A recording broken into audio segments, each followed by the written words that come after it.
High friends, welcome to Afsana's cooking recipe. আজকে বানিয়ে দেখাবো অসংখ্য লেয়ারযুক্ত মুচমুচে রসালো খাস্তা রেসিপি।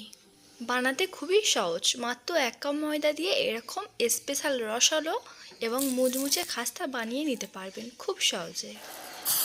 তো প্রথমে আমি চিনি শিরাটা তৈরি করে নেব। তার জন্য আমি পরিমাণ মতো পানি দিয়েছি, আর এখানে চিনি দিয়ে দিচ্ছি 3 চামচের মতো। এখন 4টে এলাচ দিয়ে সুন্দর করে একটু ফুটিয়ে নেব। তো কিছুক্ষণ ফোটানোর পরে চিনির শিরাটা একদম পারফেক্টভাবে তৈরি হয়ে যাবে।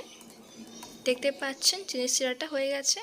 এবার যেটা করতে হবে, একটা ময়দার ডো বানিয়ে নিতে হবে। তার জন্য আমি 1 কাপের একটু বেশি ময়দা নিয়েছি, স্বাদ অনুযায়ী লবণ নিয়েছি, আর খুবই সামান্য একটু সাদা তেল দিয়েছি।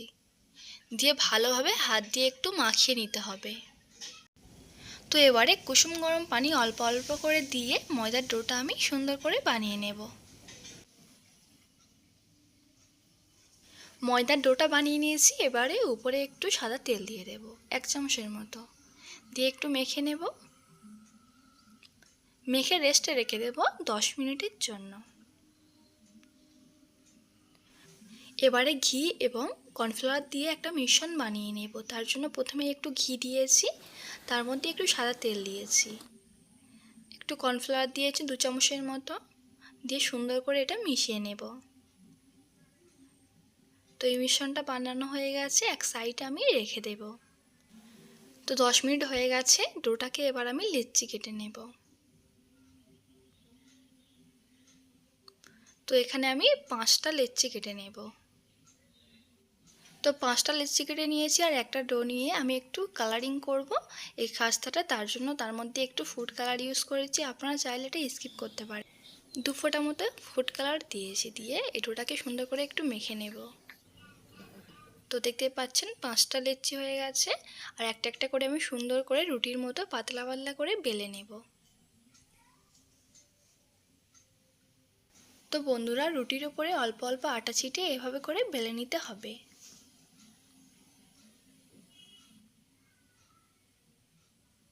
দেখতে পাচ্ছেন কতটা পাতলা হয়েছে। এরকমভাবে আমি সব রুটিগুলো বেলে নেব। তো বন্ধুরা, রেসিপিটা পুরোপুরি দেখবেন, আশা করি খুবই ভালো লাগবে। আর রেসিপিটা খুব সুন্দর টেস্ট হয়েছিল, বাড়িতে সবাই খুবই মজা করে খেয়েছি। আর ভালো লাগলে অবশ্যই একটি সাবস্ক্রাইব করে দেবেন। তো 5টা রুটি সুন্দর করে বেলে নিয়েছি। একটা রুটি রেখে তার উপরে ওই মিশ্রণটা সুন্দর করে একটু মাখিয়ে নেব।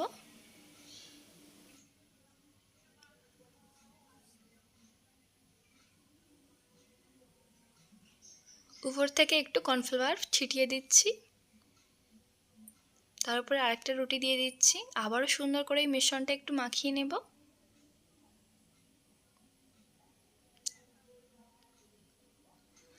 আবারও একটু কর্নফ্লাওয়ার ছিটিয়ে দিচ্ছি। তারপরে আবারও একটা রুটি দিয়ে দিলাম। আবারও সেমভাবে আরেকটা রুটি তৈরি করে নেব।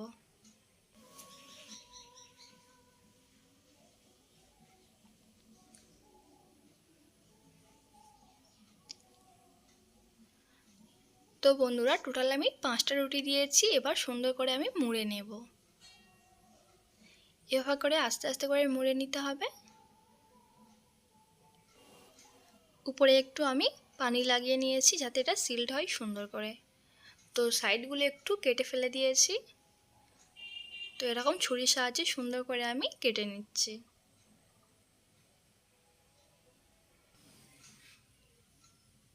এবারে হাতের সাহায্যে একটু একটু করে চাপ দিয়ে নিচ্ছি, দেখতেই পাচ্ছেন।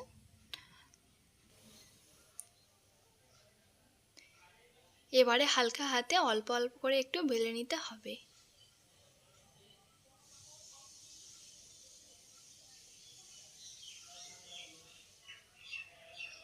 সব নাস্তাগুলো আমি একইভাবে বেলে নিয়েছি। এবারে নাস্তাগুলো ভেজে নেব। তার জন্য চুলার আঁচে একটা কড়া বসিয়ে দিয়েছি, তার মধ্যে সাদা তেল দিয়ে দিচ্ছি। তেলটা একটু গরম হলেই নাস্তাগুলো আমি দিয়ে দেব। তো প্রথমে আমি 3টে নাস্তা দিয়েছি, দিয়ে সুন্দর করে একটু নাড়াচাড়া করে ভেজে নিতে হবে।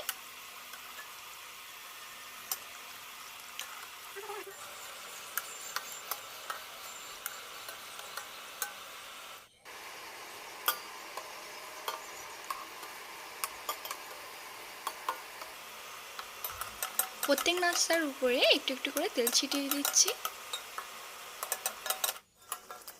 তো এগুলো উল্টে পাল্টে লাল লাল করে ভেজে নিয়েছি, আর দেখতে পাচ্ছেন অসংখ্য লেয়ার হয়েছে আর দেখতে কতটা লোভনীয় হয়েছে।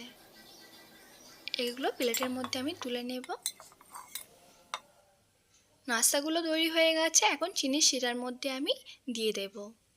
তো অল্প অল্প করে এরকম চিনির শিরাটা মাখিয়ে নেব, নিয়ে একটা একটা করে প্লেটের মধ্যে সার্ভ করব।